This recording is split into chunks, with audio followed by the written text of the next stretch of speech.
Hey guys, it's Jordanius here, and I'm here to talk to you about the new update.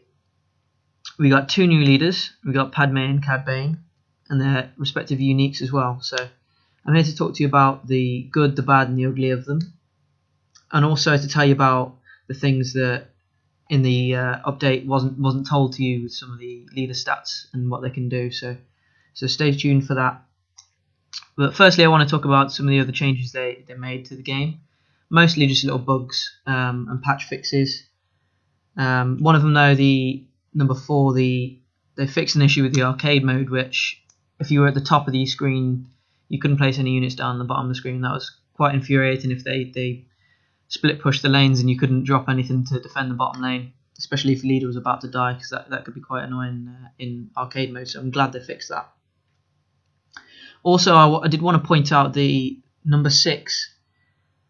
They did say after this update, if 2 or more limited duration missions is held at the same time, you'll be able to check the mission that you're on first. And this, while it just seems like a general point, it does imply that they're going to be bringing out updates a lot more regularly.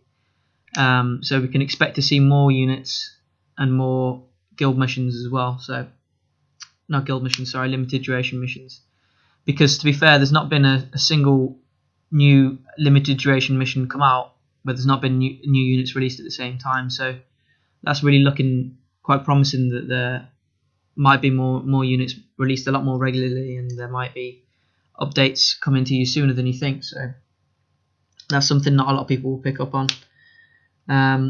Also, everyone will be happy with number 7, the guild mission rewards finally being fixed. So you'll definitely get your rewards for your guild missions on time, hopefully now. I did also, before we go into the actual stat breakdowns of the leaders, want to tell you about the new special mission. And some hints for you to get through that as quickly as possible. I'd use for the 1,500 credits, I'd just use that on any of the cards you haven't upgraded yet. As soon as you unlock that, just upgrade a card until you've used your 1,500 credits so you can get onto the next mission as soon as possible. And I'd save a victory pack. If you've got a victory pack ready to open, I'd save it now before you do any of the missions, because then you can open that and acquire some cards really quite early on in the quite 50 cards section. Also, if you're going to use a skill 20 times in 1v1, I recommend using a leader such as Krennic with a really low skill cooldown time, or even Cad Bane if you unlocked him, because his skill cooldown's like 8 seconds now, so that's really great for if you've unlocked him for when you're doing that mission. Also, I'd definitely save your free packs as well, because you need to open 3 packs when you get towards the end of the mission, so I'd save up them and open them as soon as you unlock that. Also, if you can, the very last part is daily missions, so rather than trying to wait 2 days to do all this, if you can save some of your missions, such as any ones that require like guild requests, anything like that, I'd save them if you can as well. So let's hop straight into the actual new leaders. First, we're going to have a look at Padme. She plays a bit like Leia. She's got a lot of organic units in the deck. In terms of her general stats, it's pretty average. Nothing great, but nothing too weak. She's just a slightly weakish leader in terms of the base stats, but where she is quite a strong leader, I'd say, from the new update. This is where she really comes into her own. She gets 12% passive. Her passive ability is 12% increased attack power to her organic units. So you want to be running an organic unit deck with her, and that is really quite a powerful passive bonus, to be fair. Not everyone has a really good passive bonus, so there's a really good passive bonus for Padme. Although, if you are going to be running an organic deck, do be careful of Dioxis grenades, because I reckon they're going to be around a bit more if people are going to be running highly organic decks with Anakin and Padme and new leaders. So the other good thing about Padme is her Handmaiden ability. So short cooldown time for an ability, and she deploys a Handmaiden with 75% health and attack power as her current leader is sort of a decoy, and she's on the field for 15 seconds. So you can use that in some good situations to get pretty much 2 leaders on the field at one time. Some hints about using that in certain situations. I would use it on if you're heavily defending somewhere or heavily attacking somewhere. That way, you won't get your decoy running off in any directions. You just straight away you're going to get the increased damage output and health from that.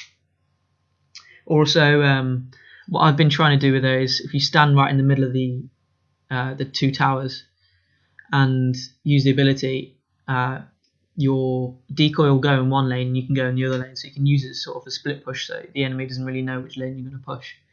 So that's a quite interesting way you can use it. Also, though, a big thing which isn't mentioned here, the Handmaiden, it gives you the Handmaiden the health that your leader currently has. So if your leader's on like 50% health when you use this ability, the Handmaiden's only going to start with 50% health, and obviously she only has 75% health in general. So I'd try and save your ability to use when you've got Padme on full health and for its best effectiveness.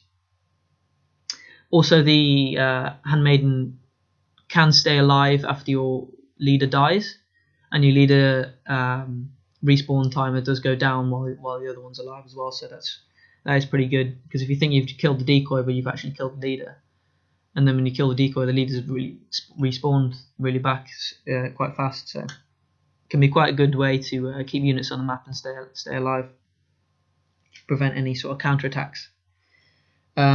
She does also have the same health bar above the leader, and her unique does follow the decoy as well. So there really is no way to tell for the opponent, other than the fact that the decoy does play a lot more aggressively and run straight towards the turret. So you do want to sort of use it in situations where she's not just going to run off straight away, because otherwise it gives the game away. But yeah, her passive and her ability are really, really great. This is what gives Padme a new sort of spin as a new leader, and I reckon will make her quite a strong leader as well. So she seems pretty strong to me. Let's move on to the other new leader. Firstly, we'll talk about Captain Typho. This is Padme's new unique. Is quite a cheap unit for 2 energy. But if you actually look, he's got more damage per second than Padme. So even though he's only a 2 energy unit and he's not the best, he does some decent damage per second for only a 2 energy unit. But also, if he's in battle at the same time as Padme, he greatly reduces her damage, apparently. As soon as I find out the exact percentage of damage reduction, I'll pop it in a notification on the screen so you guys can find out, but I'm not sure as of the moment. But yeah, he's a decent unique, only 2 energy, so it's not the best, not the worst. But you do kind of only want to use him when you're going to be in battle with him and Padme at the same time to really get that defense buff. So we'll move on to Cad Bane. In my opinion, and from what I've seen from my guildmates talking about him that have used him, he's rather underwhelming at the moment. He's not as good as Padme. He seems like he's another leader which really requires his unique, like such as Baze and Chirrut or Hera and Chopper, for example, to be decent at the game. In terms of damage per second, his base stats, his damage per second and his health are only slightly higher than Padme. And if you think about it, you can get 2 of Padme at one time, so that's really not the best, considering he's supposed to be a bounty hunter and quite a powerful attacker. Though something that isn't mentioned and hasn't been mentioned in the new update that I've found out is he does have wall jumping, so you can utilise that to get around the map really fast. He's got a good movement speed as well, so that is something which hasn't been mentioned before. So looking at his passive is quite poor in my opinion. As he dies, pretty much like a second afterwards, maybe less. It's quite instant, to be honest. He leaves grenades behind which explode. It does kind of look like just a delayed death animation, to be fair. So when you're actually first using him, you kind of think if you've played Maul, especially recently, you think, am I dead or am I not, sort of thing. So it's a bit tricky. It's going to take a lot of getting used to that really. And to be honest, I don't really like this passive because it requires you to be in a bad situation to start with for it to be useful. You know, you need to be dying when the enemy's got a lot of units to actually get the use out of this. So, which you really don't want to die when the enemy's got a lot of units on the field anyway. So that's really not the best passive for me, in my opinion. His ability, they tried to be quite fancy with it by the looks of it, and give him a sort of very unique twist as a leader. He gets the ability to change between his blaster pistols and grenades, so he can sort of switch between single target damage or area of effect damage. However, it hasn't really proved to be too effective yet. It's going to take a lot of practice, I reckon, for people to get good with this. And I don't think his damage per second and health really is good enough for this to be a really good ability, to be honest. It is good for switching up constantly for no matter to face against a particular units like a spam unit or a heavy unit you want to use single target damage against. And it does have a really low cooldown time, so it's good for constantly switching up. But you only really sort of want to use this in Cad Bane, to be honest, as a more defensive and counter-attacking player, because otherwise in rush situations you're not going to get too much time to be able to use your different weapons. As soon as you switch your ability, if you're switching from your blaster to your grenades, it's going to do a flamethrower, so it's going to straight away do a bit of AoE damage, although this is a bit of a slow animation, so it's not proven to be too powerful for me at the moment. And the grenades themselves, to be fair, are pretty weak. On even card levels and training I've practiced, it takes a couple of hits to kill my orders, like about 3 hits anyway. So when you can get a sand trooper to do that in, maybe just over 1, it's not too worth it, to be honest. And but when you switch from your grenades to single target damage, it does a snare, so that's pretty decent, to be fair. That can be used in good situations. But then again, yeah, it's not as I don't think he has high enough damage per second to really prove this sort of ability viable. And for me as well, if I switch to grenades, for some reason I'm finding that it switches back to blasters without me noticing or intending to. I don't know if anyone else is doing this. I don't know if this is a bug. So yeah, comment down below if you've noticed this at the same time as well. But yeah, his grenades seem to not last for too long, and he switches back to his blaster after a little while. I don't know if that's supposed to be deliberate or not yet. But his main saving grace as a leader is his unique Aura Sing. She's got 14 range. This is crazy, and decent damage as well. Some good damage. However, she does have really low health, but her range is so large, and she follows the lead around. So the only way you're going to really be able to get to her, unless you're doing a massive push, is via AoE. So you can use it to bait out AoE in a quite a spammy deck. So if the enemy doesn't have much more than one AoE, they can be struggling against you. You can utilize this against them quite well. So she's a pretty good unique, to be honest with you.